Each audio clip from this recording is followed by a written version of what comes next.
Magandang oras mga katiyats. Sa bidyong ito ay malalaman natin ang mga rason kung bakit hanggang sa ngayon na hindi pa rin nabuksan ang tinatawag na Marcos Wealth, Marcos Gold for Humanity. Bakit nga ba kahit na nakaupo na si Bongbong Marcos ay hindi pa rin ito nakukuha? Ang mga dahilan at rasons ay narito sa bidyong ito kaya atin panoorin dito lamang courtesy ng ating ka-vlogger Ayos Dito. Sa bidyong ito, ating pag-uusapan ang isa sa kontrobersya patungkol sa kayamanan ng mga Marcos na nasa 170 ng mga bangko sa buong mundo. Ngayon na nakaupo na ang isa sa miyembro ng pamilyang Marcos na si Ferdinand Bongbong Marcos Jr. Ang tanging tanong ng karamihan ay bakit hindi pa rin ito nakukuha? Na ayon sa last will and testament ng dating Pangulong Marcos, ay gagamitin ang lahat ng kayamanang ito para sa pagpapaunlad ng ating bansa. Kung totoo ang kayamanan na ito ay sa interest pa lamang, yung tubo pa lamang ng pera na ito kasi trilyones na dolyar ito. Sa tubo pa lamang at interest ay napakalaking pera na. Ilang dekada na ba yon na hindi nakukuha yung interest nito? Okay, sabihin natin na nabuksan ng iba niyan ay hindi daw makukuha yung pinakamalaki niyan dahil mayroon pang mga ilang kaso na lamang ang hindi pa na-cleared sa korte. Pero dahil sa presidente na itong si Bongbong Marcos ay mayroon ng mayroon na silang immunity sa mga kaso kaya pwedeng matanggal yung mga kaso at makukuha nga nila yon. Ang problema, baka magbago ang isipan ng pamilya. Baka mabago yung sinasabi sa The Last Will and Testament na mayroong wealth for humanity, baka wealth for the family, di ba? Marami tuloy ang nagakala na ako'y solid ng Marcos kasi palagi kong ina-upload ang mga Marcos Gold na mga episodes. Ang katotohanan yan ay related yan sa ating treasure hunting. Ang mga gold na yan dahil karamihan diyan na ginto ay galing sa Yamashita Treasures. Okay, patuloy tayo. Nabanggit rin ng dating First Lady Imelda Marcos na ang lahat ng kayamanang ito ay dokumentado at ito ay gagamitin upang mapaginhawa ang buhay ng bawat Pilipino. Kung inyong matatandaan, matagal na itong inasikaso at inilapit ng former First Lady Imelda Marcos ang yamang ito sa Senado upang mapakinabangan na ng sambayan ng Pilipino. Totoo yan. Noong pagkamatay lang ni Ferdinand Marcos ay inaasikaso na yan. Pero yung pumanig sa kanya si Lito Atienza lang eh.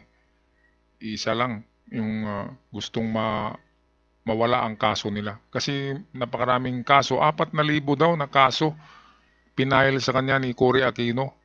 Kaya diyan pa lamang sa 4,000 na kaso ay alam na natin na mayroong mga taong nasa likod ni Cory Aquino. Kasi si Cory Aquino ay isa lang namang may bahay, housewife, plain housewife. At walang background sa politika. Ngayon, sinong nag-background sa kanya? Sinong nagtutulak sa kanya para magiging presidente? Yung mga sinasabi na dilawan. Yun yung mga oligarchs na sinasabi, yung mga mayayaman sa Pilipinas. Kasi si Marcos ay galing yan sa hindi mayaman na angkan. Ganon din si Duterte, mga famous at infamous yan. Ganon din si Duterte na hindi galing sa oligarch na family at biglang naging presidente. Kaya kinukontra talaga siya ng mga oligarch o itong mga mayayaman diyan sa Metro Manila, yung mga diyan nakabase ng mga dilawan. Kaya ito, 50-50 ako dito sa paniniwala na ito'y totoo. Kasi napakarami naman talaga na ebidensya na totoo yan ng mga ginto. At hindi maniniwala ang iba dahil sinasabi na mayroong 7,000 tons na ginto. Ngayon, ang mga ginto pala na yan ay galing pa yan sa noong hindi pa tayo na-colonize, ay mayroon na tayong mga gintong na ipon. Meron tayong ginto ayon sa kanila na hinatian tayo sa mga historical na ginto. Example yung ginto sa Vatican, ginto yung itong kasi Talyano na mga ginto. Masama ang pakinggan yung mga Talyano. Merong mga eksaktong term diyan, mga historical gold. Yung kapanahonan nila Lapu-Lapu ay meron pa rin tayong mga ginto ng Pilipinas diyan. Kaya naipon-ipon ng mga yan at napakaswerte ay narito sa Pilipinas lahat. Kahit yung mga ginto ni Limahong ay narito, mga ginto ni Genghis Khan ay narito din daw. Itinakbo sa Pilipinas. Kaya umabot yan ng napakaraming tonelada. Ang klaro diyan na idineklara ni Imelda Marcos ay 7,000 metric tons na gold bars. Ang sinabi lang ni Imelda, pero meron pang iba doon na hindi niya dineklara. Ngunit dahil nga sa mga nakaupong senador at oposisyon ay nahadlangan ang pag-usad nito. Isa sa mga itinuturing na dahilan kung bakit patuloy ang paghadlang sa paglabas ng kayamanang ito ay ayaw ng mga oposisyon na gumaan ang imahe ng dating Pangulong Marcos at upang hindi sila mapahiya sa taong bayan ukol sa pagsasabi nila ng masama at magnanakaw ang pamilyang Marcos. Totoo yan na kapag naipalabas yung mga ginto ay mapatunayan na hindi naman nila ninakaw yung magkano lang na ba yun kung nagnakaw tong mga pamilya na to. Wag lang magalit ha, pero lahat yata ng nakaupo diyan sa palasyo ay nagnakaw.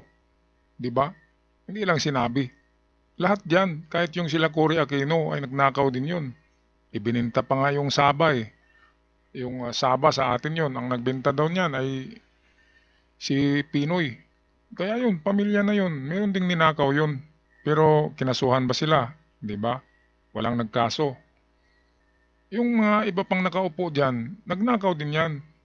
Pero ikumpara natin ang mga utang sa panahon ni Ferdinand Marcos ay nasa 20 billion ang utang natin. Pag-upo ni Cory ay nagiging trilyones. Pag-upo pa ng ibang presidente na dagdagan, so quadrillion na ngayon. Napakalaki na. Ibig sabihin ay mayroon mga magnanakaw. Bakit lumaki ang ating utang sa bawat presidente na nakaupo? Diba? So, yung kay Marcos, 20 billion lang naman yon. And then biglang tumaas, nagiging trilyones at nagiging quadrilyones ngayon. Kaya sinong magnanakaw? Pareho, diba? Pero yung sa panahon ni Marcos, kaunti lang yung nanakaw nila kumpara sa diniklara nila na ginto. So, ibig sabihin, meron talaga silang ginto. Kasi yung ninakaw nila or utang nila, hindi naman yung napunta lahat, yung 20 billion na yan, hindi yan napunta sa bulsa ng mga Marcos. Napunta yan sa project sa San Juanico Bridge. Yung mga project dyan sa Roas Boulevard, mga government buildings, legislative buildings dyan. Lahat ng mga buildings dyan sa Manila, post office, kapanahonan yan ni Marcos.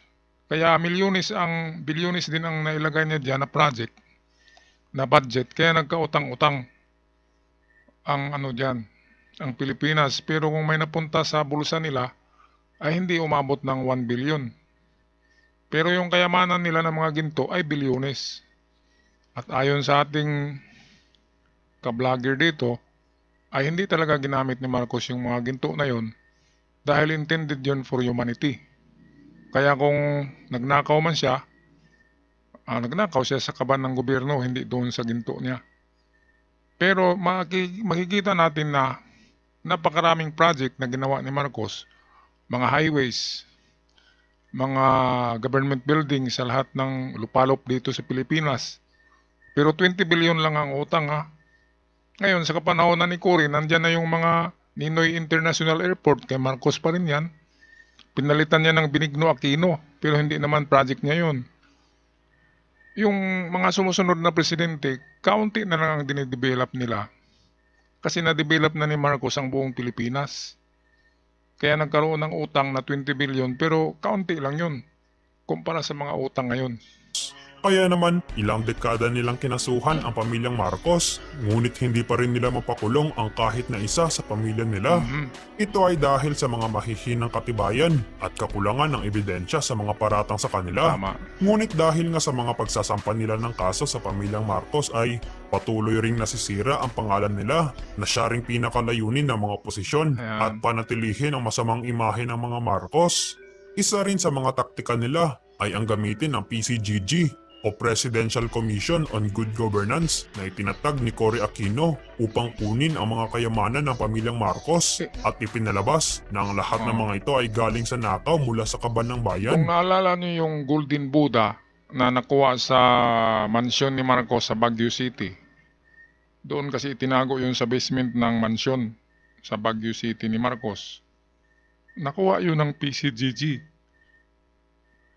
At nasaan na ngayon ang Golden Buddha, di ba? Nakuha ng PCGG yun, nabalita yun. Pero ang tanong, nasaan na yung ginto? Hindi nandoon kinaano sa mga dilawan kay Cory Aquino. Nandun sa kanila. Ngayon, sinong magnanakaw? Ang ninakaw ay ninakaw pa ng isang magnanakaw.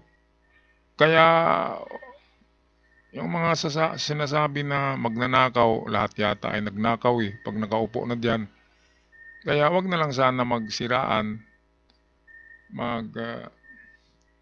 Pareho lang naman ang mga mga sikreto lang yung iba, kaya hindi sila nababalita. Ito kasing si Marcos ay imagine 20 years na nagiging presidente, nagiging diktador. Pero kasi ganyan ang kailangan sa Pilipinas, yung parang diktador. Katulad sa Singapore, napaka-ala Marcos daw yan Yung Prime Minister ng Singapore ay parang si Marcos daw yan. Diktador na pero maraming proyekto, kaya ang Singapore ay umunlad. Pero noong kapanahonan ni Marcos ay halos magkapareho lang ang Singapore at Pilipinas. Pero ngayon naiiwan tayo. Bakit? Dahil sa mga sumusunod na mga presidente ay mga sarili lang nila ang inaatupag. Nagpapayaman lang, yan ang totoo. Ayon na rin sa pahayag ni Senator Amy Marcos na nasa mahigit 4,000 kaso ang sabay-sabay na isinampa sa kanilang pamilya noon. Ngunit sa ngayon ay mabilang na lamang sa isang kamay ang mga natitirang kaso na kinakaharap nila. At eto rin ang isa sa mga nagpapapigil na makuha nila ang mga kayamanang ito. Freeze nila ang mahigit sa 170 na mga bangko sa buong mundo. Yung isang kamay na lang ang bibilangin sa kaso, ibig sabihin pwedeng 5 kaso na lang or 4 ang hindi pa natanggal. Pero sa palagay ko ngayon, dahil presidente na si Bongbong, ay pwedeng tanggalin yan kasi may immunity siya sa mga kaso. Okay, kaya sana babalik ang Pilipinas sa pagiging sikat, Sana sa panahon ngayon ni Bongbong, kasi anak siya ng ng Ferdinand Marcos. Kaya dapat magiging katulad siya, katatag kay Ferdy. Hanggat hindi natatapos sa mga kaso ng kanilang pamilya ay mananatiling naka-freeze ang kanilang mga account. At eto ang dahilan kung bakit hindi pa na ipapatupad ang last will and testament ng dating Pangulong Marcos. Ayan. Masasabi rin kasi natin na ang mga kaso na isinampa sa kanila ay paulit-ulit na lamang at walang kwenta dahil sa hatol ng kataas-taasang hukuman ay wala silang may maipakitang matibay na ebidensya hinggil sa mga kasong isinampa nila sa pamilyang Marcos. Noong kapanahonan ni Cory, umabot kasi ng 4,000 kakaso yan. Kasi yung Korte Suprema, of course, ang tinalaga doon, ang nilagay ng mga tao ay mga dilawan. Kaya ang kaso ay palaging approve kapag mayroong pinail na kaso, ay approve dahil sa kanila yung Korte Suprema noon ni Cory. Pero ngayon na hindi na, ay unti-unti nang nawawala ang mga kaso na ito. At sana kapag wala na talagang kaso, ay i-declare na yung ginto na yan. Kasi si Bongbong Marcos nagsasabi na joke lang yung sinabi niya na alam niyang mga ginto. Ngayon si Imelda Marcos na lang ang hindi nag-withdraw ng kanyang testamento. Kasi dineklara yan ni Imelda Marcos. At kapag marinig natin na magsabi si Imelda na joke ko lang yon, ayan ang masama. Ayan ang niloloko na ang buong Pilipinas. Kung ganyan, pinapaasa lang tayo. Kasi pagdating sa eleksyon, ibubuto natin ng Marcos dahil sa mga gold na yan. Dahil mabuksan yan kung sila ang nakaupo dyan.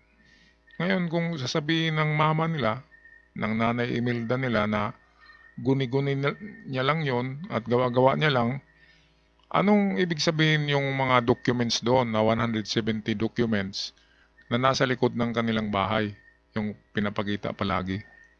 'Di ba, talagang panluloko na at magagalit na ako sa pamilyang ito.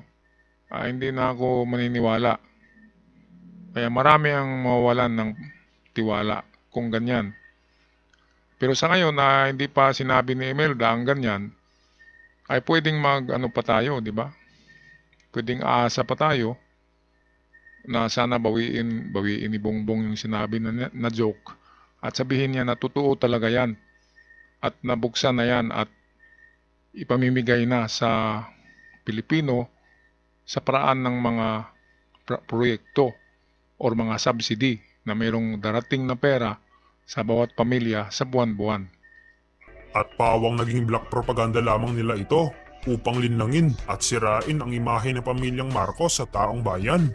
Pero bakit kailangan pa ng mga oposisyon na sirain ang pangalan ng pamilyang Marcos? Ito ay dahil ayaw nila na may makakaupo muli sa pwesto na galing sa pamilyang Marcos. Dahil kapag ito ay nangyari, mababaliwala ang lahat ng mga kasong isinampa nila kontra sa pamilyang Marcos at hindi na matutuloy ang kanilang plano na makuha ng kumpleto ang lahat ng yaman ng pamilyang Marcos. Yan ang isa rin sa conspiracy theory na dahil alam ng mga kalaban ni Marcos na napakaraming ginto, ay sinubukan nila na mabuksan nila yan at makuha pero hindi nila makukuha dahil hindi sila yung signatory niyan.